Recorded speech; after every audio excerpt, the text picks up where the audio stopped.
I knew it. I fucking knew it. Islam Makhachev was going to win against Jack Della Maddalena. I did a video saying that Jack is not Islam's toughest test.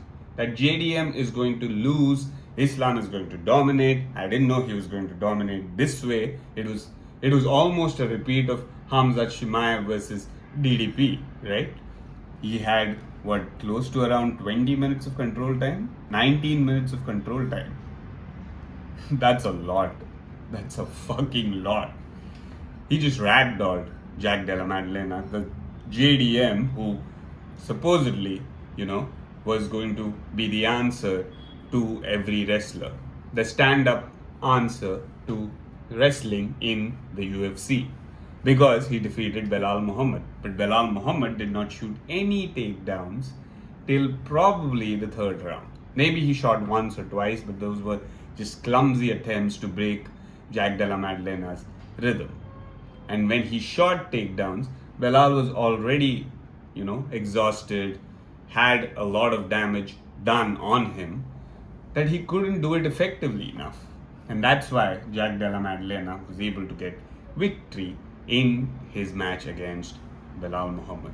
But Islam's not the same, and Islam's not the same wrestler as Belal Muhammad. Islam's way, way, way, way above.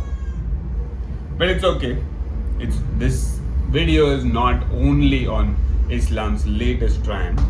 It's more about what did we learn after UFC 322. And I want to cover 5 things that at least I learned, that maybe we learned after UFC 322. Number 5. Welterweight is the most exciting, competitive, best division in the UFC. Let's face it. There is so much competition. We had Sean Brady, we had Shaukat, we had Joaquin Buckley, we had Ian Gary, who were going to be the next big thing in welterweight and who were competing to face Belal Muhammad. And of course, if Shavkat Rakhmonov wasn't injured, he was next in line before JDM. So there was JDM, there was Sean Brady, there was Ian Gary, there was Joaquin Buckley, there was, of course, Shaukat. And then came these two. Sean Brady was knocked out cold in the first round by Michael Morales. And then Carlos Prates knocked out Leon Edwards, who of course is now in the twilight of his career, but still knocking him out, being the first person to knock out Leon Edwards in the sensational way that he did. They just rejigged the entire welterweight division, which was already stacked. Michael Morales took out one contender in the first round. Probably if Sean Brady would have won that fight, he was next in line to face Islam. But now it's probably Michael Morales. If maybe Shavkat Rakhmonov does get well, comes off his injury, maybe he can be next in line, because he's definitely earned it. But I would say, with the performances that both of them had, Carlos Prates and Michael Morales, I think Michael Morales does get the upper hand, knocking out Sean Brady, who is a number 2 welterweight. And Ian Gary is facing again this weekend. But again, whatever Ian Gary does, probably Michael Morales is going to get the title shot. Long story short, this is the most exciting division. And with Islam now being the champion, it's just stacked to another level. It's just unbeatable right now. Which division is more exciting? I would say lightweight comes close to it, but with Islam moving on, it's kind of become not that exciting anymore. I would say bantamweight, lightweight, kind of in similar waters, but welterweight is way, way, way above any other division right now in the UFC. Number 4, Fighting Nerds, that is Carlos Prates being part of the Fighting Nerds group.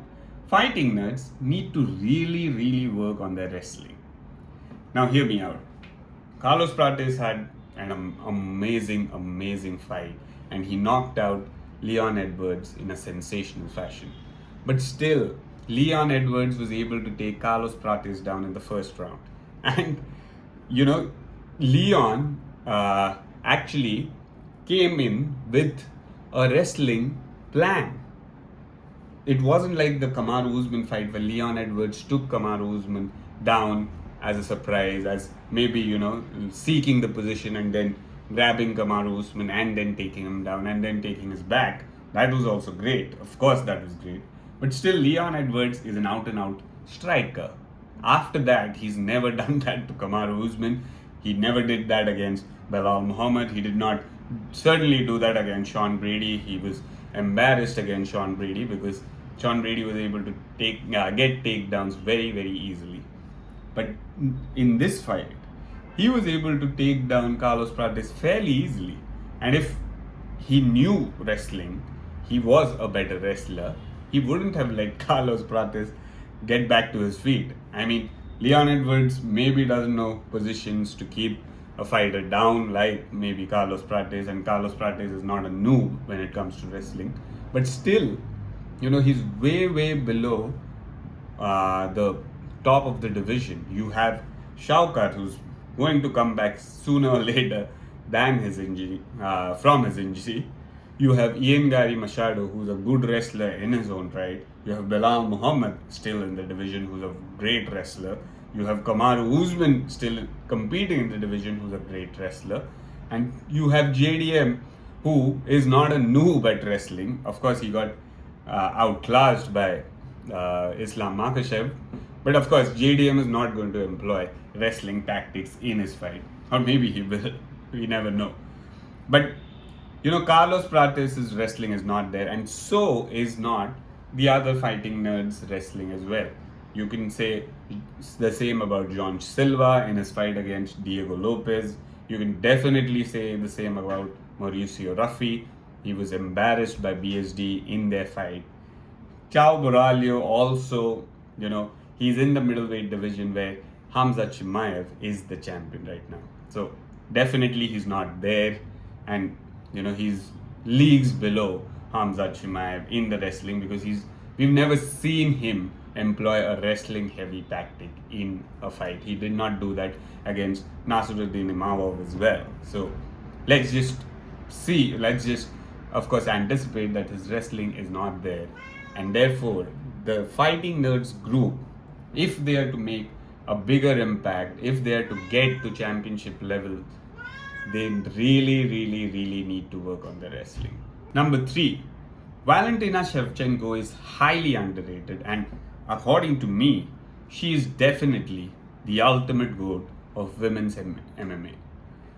Hear me out. Valentina Shevchenko, when she came into the UFC, she was not losing a fight except against Amanda Nunes. And Amanda Nunes is way, way bigger than Valentina Shevchenko, right? In their first fight, it was still a close affair where she won the third round.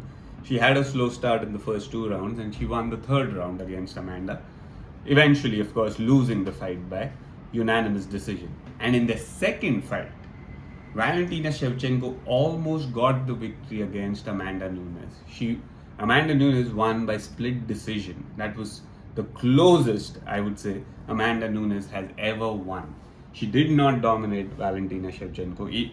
In fact, 10 media outlets actually gave the fight to Shevchenko. 10 gave it to Amanda Nunes and 2 were in favor of a draw. She went toe-to-toe with the supposed GOAT of MMA, of women's MMA, and she outperformed her in many, many ways. She even defeated the fighter who was the only one to defeat Amanda Nunes, and that was Juliana Pena. Juliana Pena was able to secure the victory because, okay, if we let go of excuses, but still, Amanda Nunes was affected by COVID. She wasn't her 100%, and she got submitted by Juliana Pena. And even if you look at that fight, even if you look at that submission, it was just, Amanda Nunes being exhausted and she just tapping out the minute Juliana Pena got that submission in. But that fighter, Juliana Pena, was submitted by Valentina Shevchenko when she was in the bantamweight division. And since she has been in flyweight, she's lost, yes, 1 fight to Alexa Grasso. She made a mistake and Alexa Grasso got her in the rear naked choke and it was over. It was a rear naked choke or some form of submission where Alexa Grasso won that fight.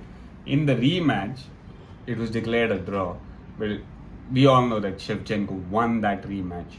And in their eventual third fight, Shevchenko just outclassed Alexa Grasso. And she's been outclassing opponents after that fight as well. She outclassed Manon Fiorot. She did the same to Zhang Weili. She is on another level. She is definitely the GOAT of WMMA. Even if she hasn't defeated Amanda Nunes, I don't think she will move to the bantamweight and secure that dream.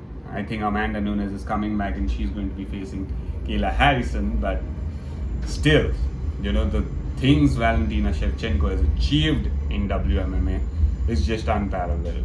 She has, I think 8 rubies in her title championship reign, whatever they call. That means she's defended her title 8 or 9 times in the UFC. That is no easy feat to achieve. She is definitely the GOAT of WMMA. Point number 2, Islam has surpassed Khabib Nurmagomedov in the GOAT status, definitely.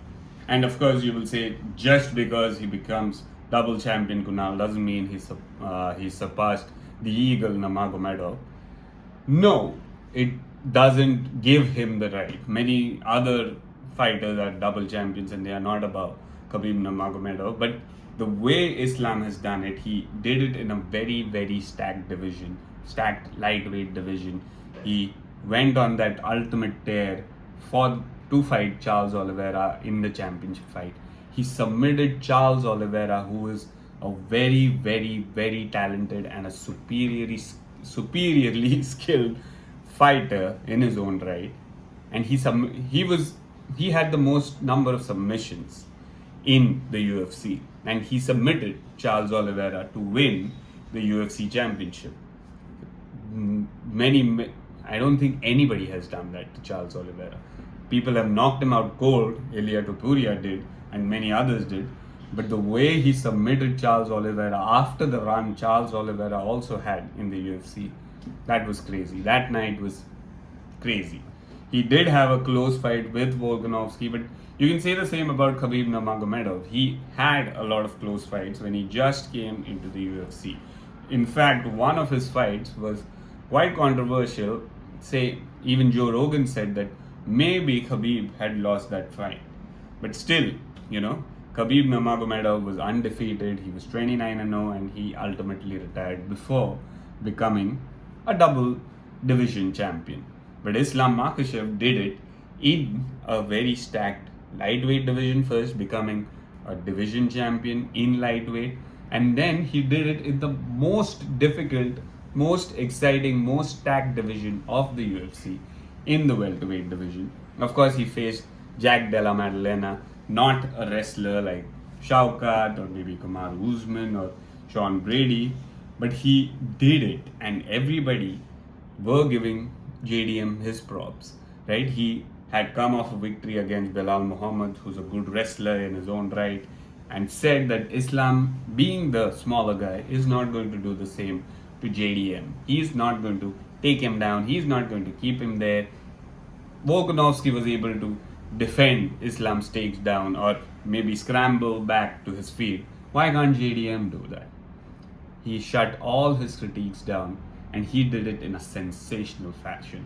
He is definitely up the GOAT chart. He has surpassed Khabib Nurmagomedov. Of course, Khabib retired at a very young age. If he would have fought for 3 or 4 years, it would have been difficult surpassing him. But, the fact's the fact. Khabib retired. Islam is still fighting. Islam is a double division champion and definitely up the GOAT status, or I would say maybe in the second or third position of GOAT of MMA. Let's see what he does in his remaining career, and then we can have a chat whether he is the ultimate GOAT of MMA or not. And number 1, the most exciting fight right now, or the most exciting fight even in 2025, we've come to the end of this year, sadly, but even even maybe midway through 2025, was Islam versus Topuria. It was the most exciting fight to make, and it is still the most exciting fight to make. And now it is the most exciting fight to make in the White House. For that, I know Ilya needs to defend his lightweight championship at least once to get a welterweight championship fight. But, firstly, UFC happening at the White House is kind of controversial because White House has many other responsibilities. But still, MMA getting that platform to be hosted at the White House deserves the best fight in MMA to happen at that platform. And that fight right now is Islam versus Ilia Topuria. Whether you like it, whether you hate it, whether Ilia deserves a title shot, a shot at becoming a 3-weight division champion so soon, doesn't matter. What matters is that is an exciting fight. That is a fight that is worthy of a platform that has been given to the sport. And yes, Ilya needs to defend it at least once, and he has enough time. We are still November. There's December, Jan. He can open a main event in the next year, in January, and which gives him ample time till July the 4th to rest, gain weight, and face Islam Makhachev at the welterweight division. That's going to be epic. That's going to be the most exciting, most watched event, at least in 2026, if not the most watched event of MMA. Because Ilya and Islam, there's already some bad blood between them, right? Everybody expected Ilya to face Islam when he came to lightweight, but Islam moved out of the lightweight division, moved into welterweight, and Ilya had to face Charles Oliveira to gain his lightweight championship. But right now, the stage is set. The stage is set for Islam to face Ilya. Ilya just needs to defend his title once and win, of course. And then we have a dream fight lined up at the White House.